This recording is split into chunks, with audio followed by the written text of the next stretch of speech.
নমস্কার বন্ধুরা, আমি তোমাদের অমিত ভাই, প্রতিবন্ধী অমিত ভাই। তো আজকে দিনটা ভালো যাচ্ছে বলবো না, আমার কাজ না থাকলে একদমই ভালো যায় না। কিন্তু তোমরা কমেন্ট বক্সে অনেকে কমেন্ট করো যে দাদা তোমাদের ঘরের কাজ কত দূর হলো, তোমরা ঘরে কবে ঢুকবা। তো এই কমেন্টের না রিপ্লাইটা দিতে দিতে আজকে ভাবলাম একটা রিপ্লাই ভিডিও বানাই তোমাদের জন্য। কমেন্টের রিপ্লাই কী করব। তো বিষয়টা হচ্ছে, আমি জায়গার এখানে আসার টাইম পাই না। জায়গার এখানে আসার টাইম না পাওয়ার জন্য প্রচুর প্রচুর দেরি। আর আমাদের ঘর একদমই কমপ্লিট হয়নি এখনও, আনকমপ্লিট ঘরে বসবাস করার মতো কোনো কাজ হয়নি। চলো তো তোমাদের দেখাই আমার ঘরটা কোন পজিশনে রয়েছে, এখনও কতখানি কমপ্লিট হয়নি। না, আমি আমার ঘর বানিয়েছি, সত্যি কথা বলতে আমার ছাদে কী কাজ করেছে, কেমন কাজ করেছে, ঘরের ভিতরে কেমন কাজ হয়েছে, কি হয়েছে আমি সত্যি এখনও জানি না। আমি বাইরে থেকেই জাস্ট দেখেছি, আর ঈশা ভিডিও করে আনতো সেইভাবেই দেখেছি। অ্যাকচুয়ালি আমি হাঁটাচলা করতে পারি না, এই জন্য আমি ঘরে এখনও এক পা বলো একটুখানি করে ঢুকিনি। দূর থেকেই দেখেছি যে আমার ঘরে, আমি দূর থেকে বলেছি এরকম এরকম করো, এইভাবে করো, সেইভাবেই হয়েছে। চলো তোমাদের দেখাই একটু।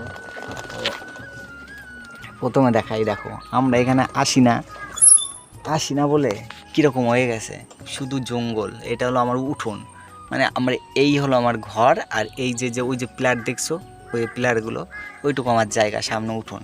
তো ওই পাশে একটা গর্ত আছে, কিন্তু এইখানে না আসার জন্য না থাকলে যা হয়, তো ঘাস এত পরিমাণে জ্বালিয়ে গেছে। আর ওই যে আমার কল, তোমরা হয়তো দেখতে পাচ্ছ না, ওই যে জঙ্গলের মধ্যে জুম করলে হয়তো দেখতে পারবা, ওই যে এই জঙ্গলের মধ্যে ওই যে কলের মাথাটা দেখা যাচ্ছে, ওই হলো কল। অ্যাকচুয়ালি বিষয়টা হলো যে আমরা এখানে থাকি না, তো তাই। তো এইখানে আমি থাকি না, আমরা ভাড়া বাড়ি থাকি। এখনও আমাদের ঘর ছাদ করে দিয়েছি, ছাদ করার পরেও এখনও তো অনেক কাজ বাকি রয়েছে। এখন আমাকে অনেকে বলেছে ঘরে কোনো মতে একটা রুম কমপ্লিট করে দাদা ঘরে ঢুকে যাও। অ্যাকচুয়ালি হ্যাঁ, একটা রুম কমপ্লিট করে ঢুকে যেতে পারি, কিন্তু সত্যি কথা বলতে আমি এই ঘরটা বানাতে অনেক পরিশ্রম আর অনেক টাকা খরচ হয়েছে। একটা পাকা ঘর বানাতে কতটা খরচা হয় সেটা তোমরা বুঝতেই পারছো। তো আমি হয়তো যদি ভাবতে যে টিনের ঘর বা এমনি ঘর দিয়ে হ্যাঁ থাকতে পারতাম, কিন্তু আমি কেন দিইনি। অনেকে আমাকে বলেছিল যে ঘর এইভাবে না এইভাবে বানাও। তো আমি ঘর কেন বানাইনি এইভাবে, সেটাই তোমাদের কাছে বলি যে আমি এই ঘর বানিয়েছি কেন। আমি ছোটোবেলা থেকে টিনের ঘরে থাকি তো। আর আমার বউ ঈশা, ও না ঝড় হলে পারে প্রচুর পরিমাণে ভয় পায়। আর টিনের ঘরে ও এতদিন বসবাস করে এসেছে, তো ঝড় হলেও এক মুহূর্ত ঘুমাতো না। তো আমি ভাবলাম ধার দিনা করে হোক, যেভাবে করে হোক একটু পাকা ঘরই করি, কষ্ট মষ্ট করে তাহলে। আর আমি এই যে 2-3 বছর আমি তোমাদের সাহায্য পেয়ে, আমি তোমাদের সাপোর্ট পেয়ে, আমি ট্রিটমেন্ট করে আসার পর থেকে তোমরা সবাই জানো আমি ডেলিভারি কাজ করেছি 2-2.5 বছর। তো 2-2.5 বছরে কাজ করে যত টাকা উপার্জন করেছি, শুধু আমি না, আমার সাথে আমার ওয়াইফ, সেও টিউশনি পড়িয়ে যা পায় সব দুজনের পুরো টাকা আমরা এই ঘরের পেছনে দিয়ে দিয়েছি। আর বর্তমান সময়ে আমি এখনও ঘরে ঢুকতে পারছি না কেন, অনেকে আমাকে রাস্তায় জিজ্ঞেস করে, অনেকে কমেন্টে বলে যে দাদা ঘরের কাজ কত হলো। সত্যি কথা বলতে আমি ঘরে ঢুকতে পারছি না, কারণ আমার টাকার প্রচুর দরকার।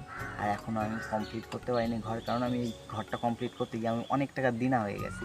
তো এই দিনাটা শোধ না করা পর্যন্ত তো আমি আবার কিছু টাকা গুছিয়ে তারপরে তো ঘরে ঢুকবো। তো একটা রুম কমপ্লিট করতে গেলেও জানলা দরজা তো লাগাতে হবে, জানলা দরজা লাগিয়ে নিচেটা তো মেঝোটা ঢালাই করতে হবে। ওই তোমাদের দেখাই চলো, মানে আমি তো হাঁটতে পারি না অ্যাকচুয়ালি, তো এই জন্য হয়তো ভালো করে দেখাতে পারবো না, তাও ভালো করে দেখানোর চেষ্টা করবো। চলো আমি গাড়ি নিয়ে একটু এগিয়ে যাই। দেখছো এই গেল আমার ঘর, আর এই হলো সিঁড়ি ঘরের উপরে দেখো পুরো ফাঁকা। সিঁড়ি ঘরের উপরে তো আমার ছাদে এবার উপরে তো কিছু না দিয়ে একটা টিন তো দিতেই হবে। তো টিন দিতে হবে, তো টিন দিতে গেলে সেখানেও কম করে ভালো টাকা খরচা। তোমরা যারা বোঝো জিনিসটা তারা তো অনেক ভালোভাবে জানো যে কত টাকা খরচা আছে।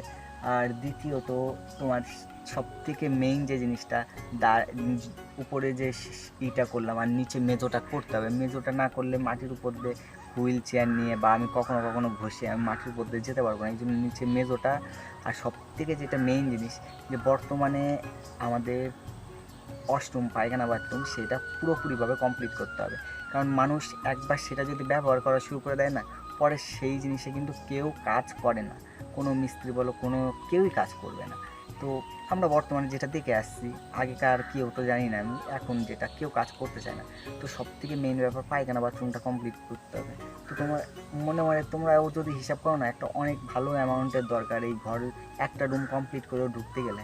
তো এই জন্য আমি অনেক টাকা ধার দিনা রয়েছি। এখন ভাবছি যে কবে ঘরে ঢুকবো বা কী করবো। তো প্রত্যেক নিয়ত এই যে পুজো চলে আসছে না, পুজোর আগে কি হয় তোমাদের একটা বিষয় বলবো, সেটা তোমাদের পরের ভিডিওতে বলবো। আমার কাজ বাজ এখন প্রচুর কম, আর প্রচুর কম থাকায় আমি আরও অনেক চিন্তায় রয়েছি যে আমি কীভাবে আমার দোকানের দিনা রয়েছে, কীভাবে কী করব। এইসব কথা হয়তো তোমাদের কোনো ভিডিওতে আমি শেয়ার করিনি, প্রথমবার শেয়ার করছি যে হ্যাঁ আমি এই জন্য আমি ঘরে ঢুকতে পারছি না বা ঘরের কাজ আর করতে পারছি না, প্রথমবার।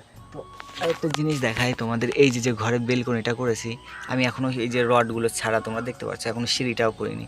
ওই যে ওই পাশ দিয়ে এই যে এই পাশটা যেটা আছে এই যে সোজা ওই পাশ দিয়ে হলো কলেজ সাইডটা একটা গড়ান বানাবো, যাতে আমি একা একাই ঢুকতে পারি। আর এই যে যে সিঁড়িটার রডগুলো ছেড়েছি এই যে এই পাশে যে রডগুলো ছেড়েছি সেইগুলো হলো তোমার হলো এই পাশটা সিঁড়ি হবে। আর এইটুকু আমি কেন করেছি, এই সামনেটুক আমি তো ডাইরেক্ট উঠে মানে ঘরে যদি আমি ডাইরেক্ট এই ঘরের থেকে স্লোপ দিতাম তাহলে তো আমি ডাইরেক্ট নামতে পারতাম না। তো চলো, তোমাদের আশীর্বাদ থাকলে খুব তাড়াতাড়ি আমি এই ঘরে চলে আসবো। আর তোমার একটা জিনিস দেখাই, এই যে আমি কারেন্টের নিয়ে নিয়েছি, মিটার ঘর, মানে মিটার নিয়ে নিয়েছি। অ্যাকচুয়ালি বসবাস করার জন্য সবথেকে যেটা দরকার কারেন্ট, জল, ঠিক আছে, এই দুটো জিনিস আমার মনে হয় খুব দরকার। তো এই দুটো জিনিস তোমাদের আশীর্বাদে নিয়ে নিয়েছি। এখন কোনো মতে যদি ঘরটা কমপ্লিট করে ফেলি, দুজনে বসবাস করব। আর ভাড়া বাড়ি থাকতে গেলে তোমরা জানো প্রত্যেক মাসে 2,500 টাকা করে ভাড়া। তোমাদের কাছে হয়তো প্রথম বলেছিলাম ভিডিওতে ক টাকা ঘর ভাড়া, 2-2,500 টাকা ওখানেই চলে যায়।